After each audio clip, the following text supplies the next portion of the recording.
Setelah bahasan eksterior dan interiornya, kini kita coba bahas performa juga fitur dari EV terbaru Jayco J5 di samping saya. Seperti apa? Let's go, kita bahas bareng-bareng.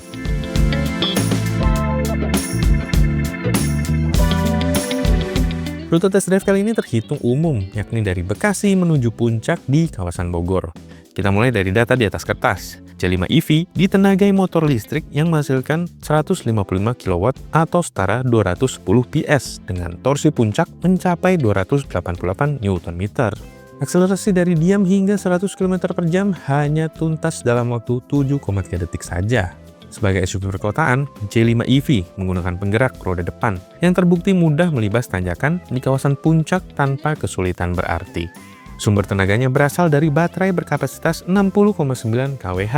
Berdasarkan standar NEDC, daya ini memungkinkan J5 EV melaju hingga 461 km dalam sekali pengisian. Fitur fast charging 130 kW memungkinkan pengisian daya dari 30 hingga 80% hanya dalam waktu 28 menit saja.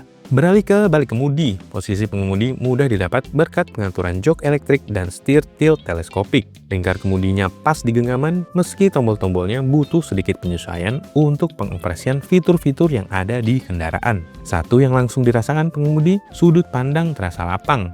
Ini berkat desain dashboard yang sederhana, berpadu dengan layar besar 13,2 inci dan layar meter cluster yang horizontal. Perhatian pengemudi sebenarnya ada pada cara pengoperasian berbagai fitur di kendaraan. Semuanya harus dari layar utama ini, seperti pengoperasian ADAS, regenerative braking, hingga fitur hiburan.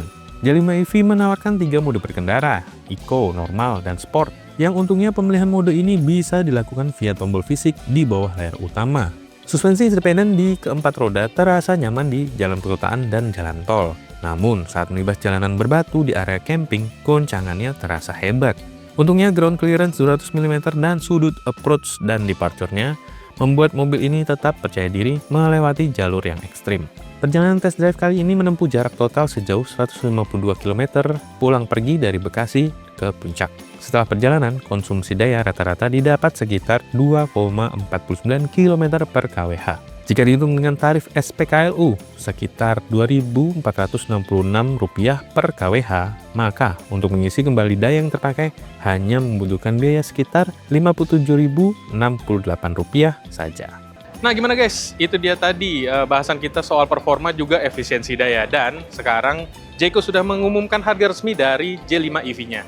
Dan di bawah 300 juta tentu jadi harga yang cukup menarik untuk Anda yang ingin membeli SUV listrik.